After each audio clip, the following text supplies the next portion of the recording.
O aquecimento global não é apenas uma estatística e mostra que já extrapolamos os limites propostos há 10 anos pelo Acordo de Paris. Inclusive, ondas de calor extremo, inundações e incêndios florestais estão associados ao aumento de doenças respiratórias, cardiovasculares e infecciosas. A crise climática também pode trazer uma crise sanitária. O Brasil, anfitrião da COP30, tem o papel de protagonista diante desse desafio, que vai cobrar muita cooperação mútua entre países e também diversos investimentos em ciência.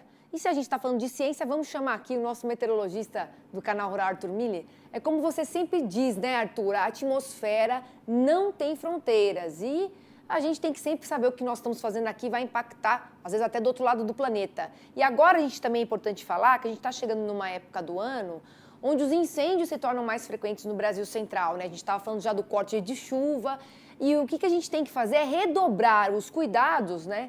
Principalmente por causa do meio ambiente e das doenças respiratórias que são mais frequentes agora nessa época do ano, não é verdade? Bem-vindo. Exatamente, Priscila, obrigado. Uma boa tarde para você que nos acompanha aqui no Mercado e Companhia. Pois é, né?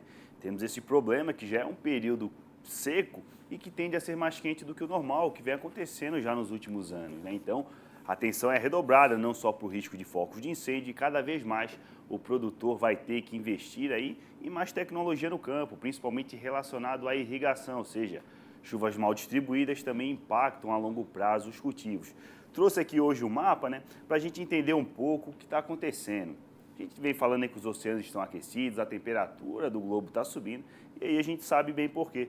Porque muitas vezes se fala para o produtor que é só culpa do El Niño.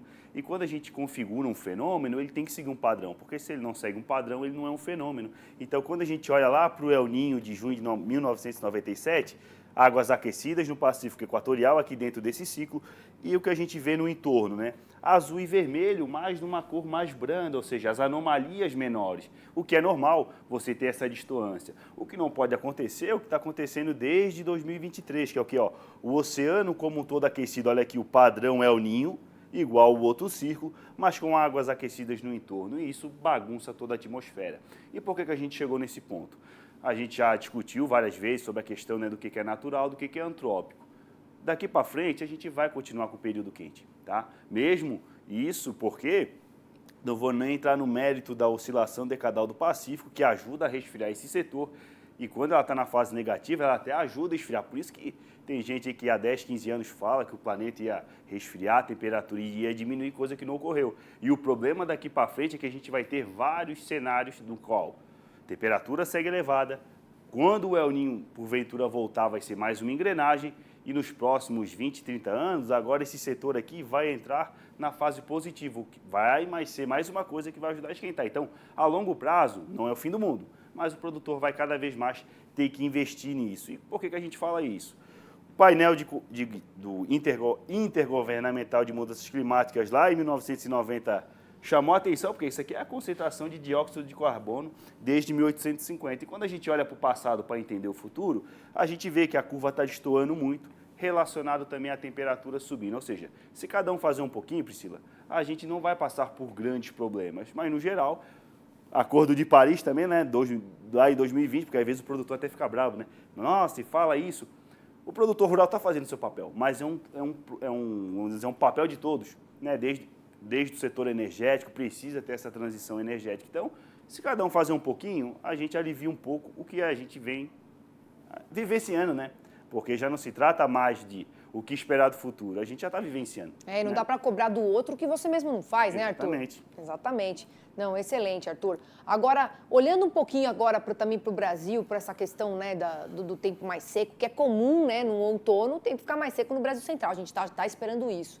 Mas o que a gente tem percebido, o que você mostrou logo na virada do mês, é que esse maio vai ser mais quente do que o normal também. A gente até tem onda de frio, mas a temperatura vai ficar acima da média em grande parte do Brasil. E isso também aumenta, né, a condição para focos de incêndio e para toda essa situação de queimadas, que é muito grave para o Brasil Central nessa época do ano, né? Exatamente, Priscila. A gente vê que até em boa parte das áreas produtoras no país a gente está com uma boa umidade do solo, vai desenvolvendo esse milho segunda safra. Porém, o que a gente tem? Perda de temperatura máximas que a gente já começa a ter 37, 38 graus em Mato Grosso do Sul e sul de Mato Grosso. Isso causa estresse térmico tanto no gado em confinamento quanto também nas lavouras, ou seja, vai haver um desbalanço hídrico, porque nos próximos dias, chuvas aí no centro-oeste na casa de 10, 15 milímetros, até na próxima semana uma chuva mal distribuída, com uma tendência já para o final de maio, a tendência de não ter mais chuva. Isso vale para o interior da região sudeste, não é porque está azul que é chuva volumosa, é chuva de 5, 10 milímetros, o famoso né, chuvisco.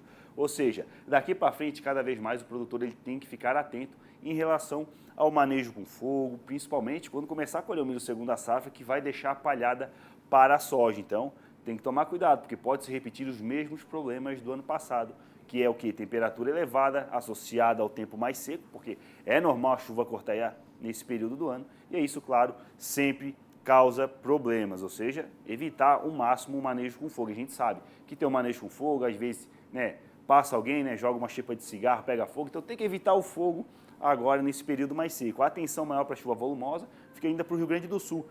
O mapa não mostra, mas a tendência de chuvas de 100 milímetros até o centro-norte do Rio Grande do Sul pode vir na forma de granizo e também de rajadas de vento intenso, porque agora o cavalo está atuando em toda a região. Então, a partir de hoje à tarde, já tem esses temporais em todo o Rio Grande do Sul, hoje Santa Catarina. Isso vale para essa terça, quarta, quinta e sexta-feira também. Então, muita atenção para esses temporais. Agora, quando a gente olha para o céu azul Brasil, em boa parte do Brasil Central segue o tempo ensolarado e, claro, hoje a gente vai justamente para o centro-oeste, que lá em Cuiabá o produtor pode aproveitar as ofertas da Azul, que inclusive vai ter aí, né, o pessoal gosta muito de tomar o tererê lá, né, máximas de 34, 35, ou seja, é importante se hidratar, mas claro, oportunidade é para aproveitar, o pessoal já terminou aí de colher a soja, está com milho segunda safra em andamento, então, além de conhecer Cuiabá, aproveitar para fazer bons negócios.